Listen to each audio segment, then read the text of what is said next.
ಎಲ್ಲರಿಗೂ ನಮಸ್ಕಾರ. ನಾನು ನಿಮ್ಮ ಚೆನ್ನ. ಈ ಒಂದು ವಿಡಿಯೋದಲ್ಲಿ ಅಂಬೇಡ್ಕರ್ ಜಯಂತಿಯ ಸುಂದರ ಕನ್ನಡ ಭಾಷಣ ನೋಡ್ತೋಣ. ಈ ಒಂದು ಭಾಷಣ ಅಂತಕ್ಕಂಥ ಇಷ್ಟವಾಯ್ತಾ? ಇಷ್ಟವಾದ್ರೆ ಒಂದು ಲೈಕ್ ಅನೇಕ ವಿಡಿಯೋದಲ್ಲಿ ಪ್ರೋತ್ಸಾಹ ತುಂಬ ಸಿಗುತ್ತೆ. ಇನ್ನೊಬ್ರಿಗೂ ಶೇರ್ ಮಾಡಲು ಸಾಧ್ಯ. ಇಂಥ ಅನೇಕ ವಿಡಿಯೋಗಳ ಚಾನಲ್ ಸಬ್ಸ್ಕ್ರೈಬ್ ಆಗಿ. ಹಾಗೆ ನೀವು ಯಾವ ರೀತಿಯ ಭಾಷಣ, ಯಾವ ರೀತಿಯ ಪ್ರಬಂಧ ಬೇಕಂತೇಳಿ ಕಾಮೆಂಟ್ ಮಾಡಿ.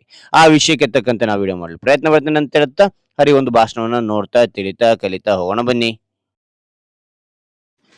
ಈ ಸುಂದರ ಸಭೆಯಲ್ಲಿ ಆಸೀನರಾಗಿರುವ ಮುಖ್ಯೋಪಾಧ್ಯಾಯರೇ, ಶಿಕ್ಷಕರೇ, ಪೋಷಕರೇ ಹಾಗೂ ನನ್ನ ಎಲ್ಲ ಸ್ನೇಹಿತರು, ಹೃದಯಪೂರ್ವಕ ವಂದನೆಗಳು.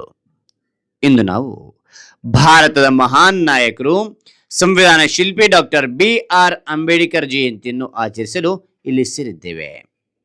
ಬಾಬಾ ಸಾಹೇಬರು 1891 ಏಪ್ರಿಲ್ 14ರಂದು ಜನಿಸಿದರು.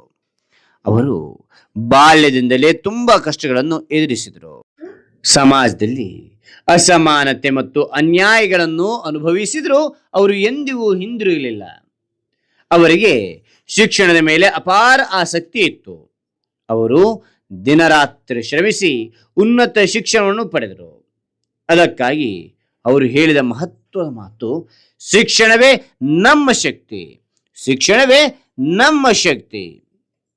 ಅಂಬೇಡ್ಕರ್ ಅವರು ಭಾರತದ ಸಂವಿಧಾನವನ್ನು ರಚಿಸಿ ಪ್ರತಿಯೊಬ್ಬ ನಾಗರಿಕನಿಗೂ ಸಮಾನ ಹಕ್ಕುಗಳು ಸಿಗುವಂತೆ ಮಾಡಿದರು. ಅವರು ಸಮಾನತೆ, ಸ್ವಾತಂತ್ರ್ಯ ಮತ್ತು ಸಹೋದರತ್ವದ ಮೌಲ್ಯಗಳನ್ನು ನಮ್ಮ ದೇಶಕ್ಕೆ ನೀಡಿದ್ದಾರೆ. ಅವರು ಕೇವಲ ಒಬ್ಬ ನಾಯಕ ಮಾತ್ರ ಅಲ್ಲ, ಅವರು ಸಮಾಜ ಸುಧಾರಕರೂ ಆಗಿದ್ದರು. ಹಿಂದುಳಿದ ವರ್ಗದ ಜನರಿಗೆ ನ್ಯಾಯ ಸಿಗಬೇಕು ಎಂದು ಅವರು ಹೋರಾಟ ಮಾಡಿದರು. ಮಕ್ಕಳಾದ ನಾವು ಕೂಡ ಅವರ ಜೀವನದಿಂದ ಪ್ರೇರಣೆ ಪಡೆಯಬೇಕು. ನಾವು ಚೆನ್ನಾಗಿ ಓದಿ ಶಿಸ್ತಿನಿಂದ ನಡೆದು ಒಳ್ಳೆಯ ನಾಗರಿಕರಾಗಬೇಕು.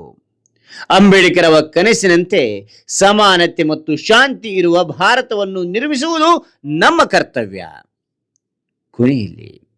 ಕೊನೆಯಲ್ಲಿ ನಾವು ಎಲ್ಲರೂ ಸೇರಿ ಘೋಷಣೆ ಕೂಗೋಣ, ಅಂಬೇಡ್ಕರ್ ರವರಿಗೆ ಜಯವಾಗಲಿ, ಅಂಬೇಡ್ಕರ್ ರವರಿಗೆ ಜಯವಾಗಲಿ, ಭಾರತ ಮಾತೆಗೆ ಜಯವಾಗಲಿ. ಇಲ್ಲಿವರೆಗೆ ಮಾತನಾಡಲು ಅವಕಾಶ ಕಲ್ಪಿಸಿದ ಎಲ್ಲರಿಗೂ ನನ್ನ ಹೃದಯಪೂರ್ವಕ ನಮಸ್ಕಾರಗಳು. ಹಾಗಾದ್ರೆ ಈ ಒಂದು ಭಾಷಣ ಇಷ್ಟವಾದ್ರೆ ಒಂದು ಲೈಕ್ ಅನೇಕ ವಿಡಿಯೋದಲ್ಲಿ ಪ್ರೋತ್ಸಾಹ ತುಂಬ ಸಿಗುತ್ತೆ. ಇನ್ನೊಬ್ರು ಶೇರ್ ಮಾಡಲು ಸಾಧ್ಯ. ಇಂಥ ಅನೇಕ ವಿಡಿಯೋಗಳ ಚಾನಲ್ ಸಬ್ಸ್ಕ್ರೈಬ್ ಆಗಿ. ಮತ್ತೊಂದು ಹೊಸ ವಿಷಯದೊಂದಿಗೆ ಮತ್ತೊಂದು ಹೊಸ ವಿಡಿಯೋದಿಂದ ಬಿಟ್ಟೋಣ. Thank you for watching. Bye.